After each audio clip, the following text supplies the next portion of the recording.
रामाग्नेर्दायिका शक्ति रामकृष्णे स्थिता हिया सर्वविद्या स्वरूपां तां शारदां প্রণমাম্যহম। অখণ্ড শ্রী শ্রী মায়ের কথা গ্রন্থ থেকে পাঠ, পৃষ্ঠা সংখ্যা 22, 18ই মাঘ 1319। 23রা মাঘ মা কাশী হতে ফিরেছেন। সকালবেলা গিয়ে দেখি মা পূজা করছেন এবং পূজা প্রায় শেষ হয়ে এসেছে।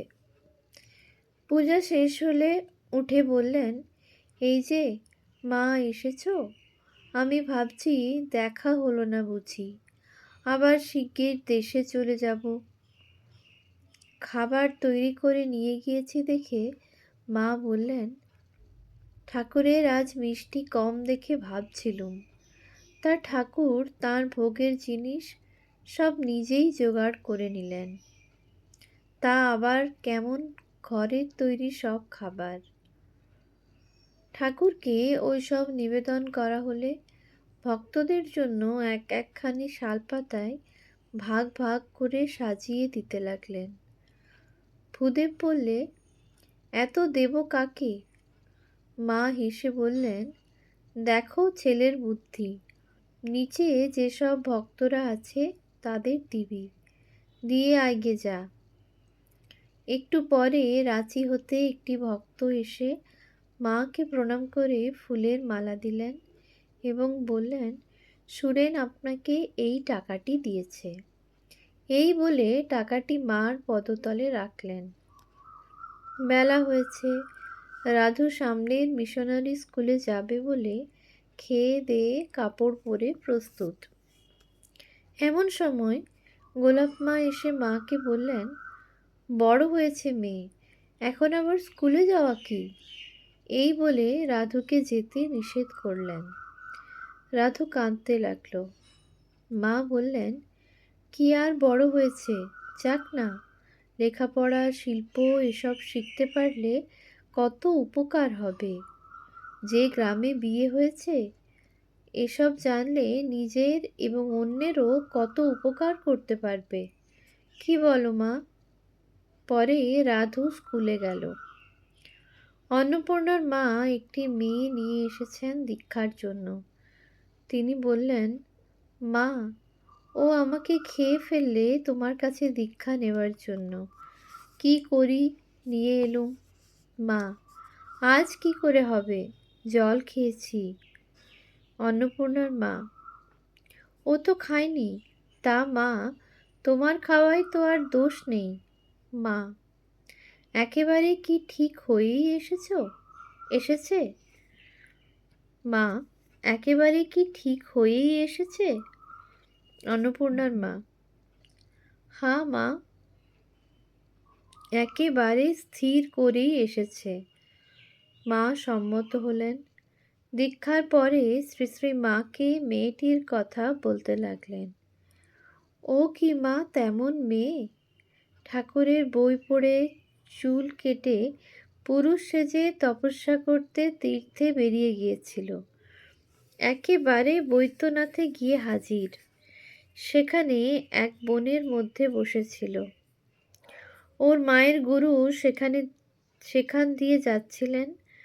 ওকে দেখতে পেয়ে পরিচয় নিয়ে নিজের কাছে রেখে ওর বাপের কাছে সংবাদ পাঠাতে ওর বাপ গিয়ে নিয়ে এলো।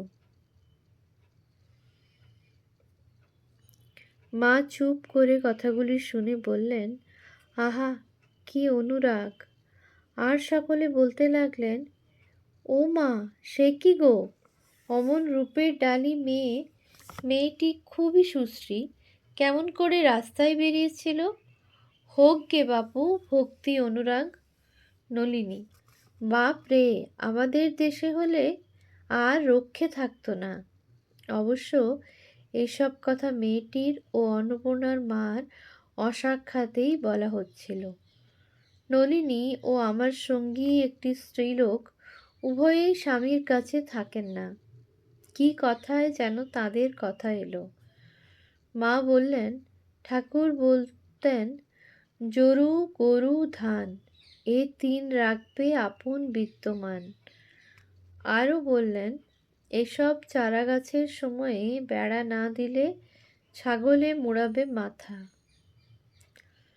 দুপুরে আহারান্তে সকলে পাশের ঘরে শয়ন করলেন। নূতন মেয়েটিকে মা একটু শুতে বললেন। সে বললে, না মা, আমি দিনের বেলায় শুই না। আমি তাকে বললুম, মা বলছেন কথা শুনতে হয়। তবে শুই বলে সে একটু শুয়ে আবার তখনই উঠে বারান্দায় গেল। মা বললেন, মেয়েটি একটু চঞ্চল, সেই জন্যেই বেরিয়ে গিয়েছিল। মা মেয়েটির ঝিকে জিজ্ঞাসা করলেন, মেয়েটির স্বামী কি করে, কেন মেয়েটিকে কাছে নিয়ে রাখে না? ঝি বললে, তিনি অল্প মাইনে পান, আর ঘরে কেউ নেই, ওকে নিয়ে গিয়ে একলাও রাখতে পারেন না, তাই শনিবার শনিবার শ্বশুরবাড়ি আসেন। অন্নপূর্ণার মা ও স্বামীকে বলে, তুমি আমার কিসের স্বামী? জগৎ স্বামীই আমার স্বামী। মা কোনো উত্তর দিলেন না।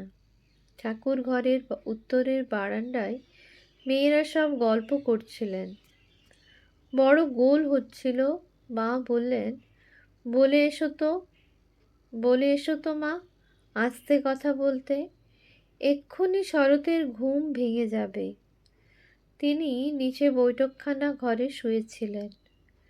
ঘরটি এখন নির্জন দেখে মাকে সাধন ভজন ও দর্শন সম্বন্ধে কয়েকটি কথা জিজ্ঞাসা করলুম। মা বললেন, ঠাকুর ও আমাকে অভেদভাবে দেখবে, আর যখন যেভাবে দর্শন পাবে সেইভাবেই ধ্যান স্তুতি করবে। ধ্যান হয়ে গেলেই পূজা শেষ হলো।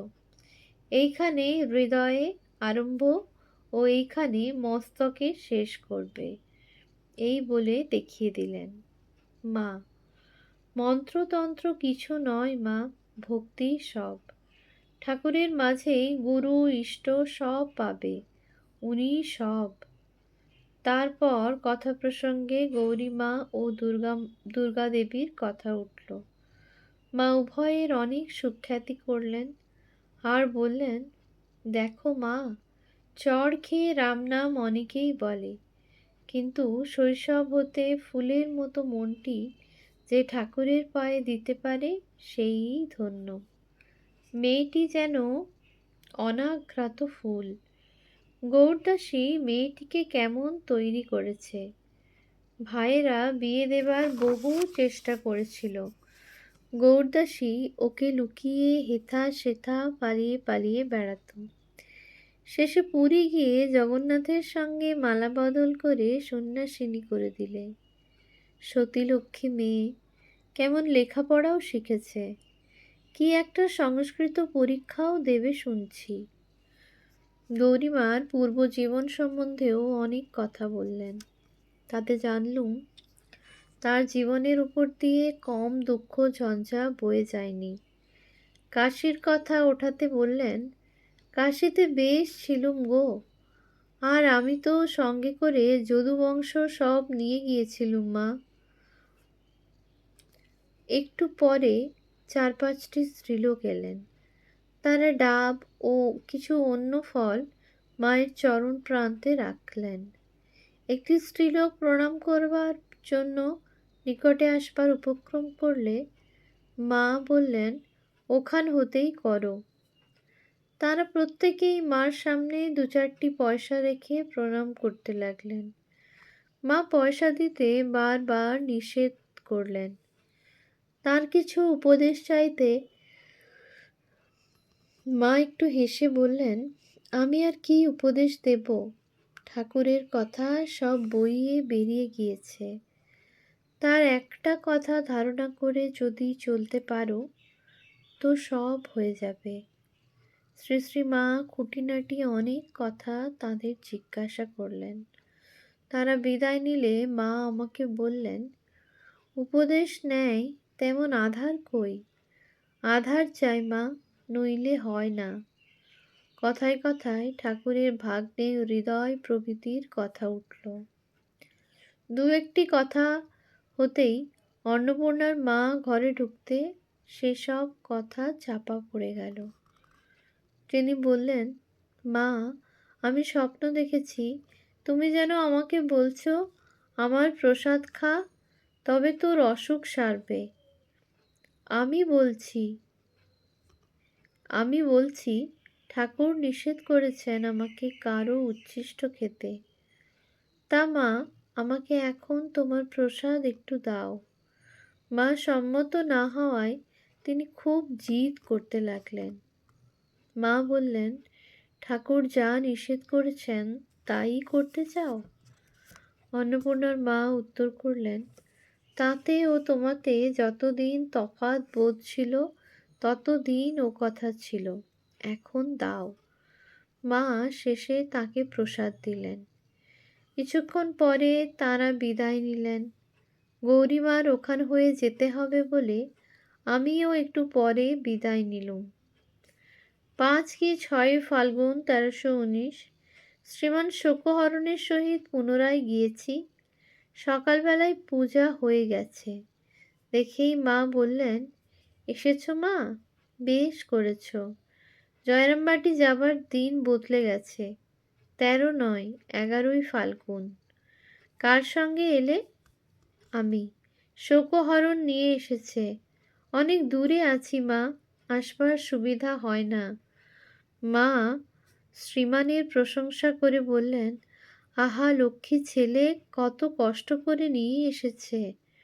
জিজ্ঞাসা করলেন, জামাই অর্থাৎ আমার স্বামী কেমন আছেন?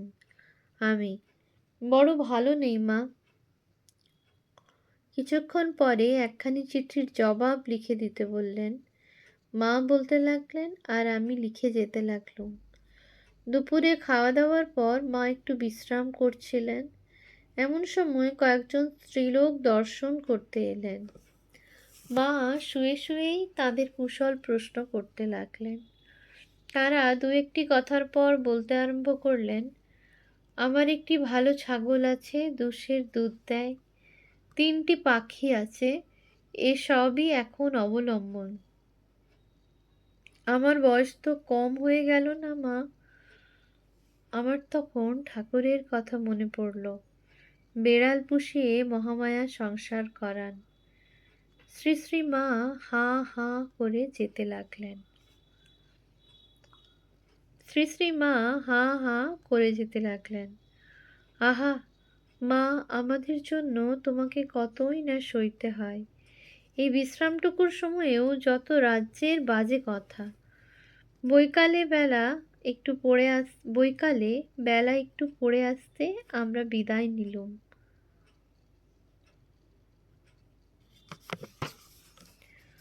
ওম শান্তি শান্তি শান্তি। হরি ওম তৎসৎ। শ্রীরামকৃষ্ণার্পণমস্তু।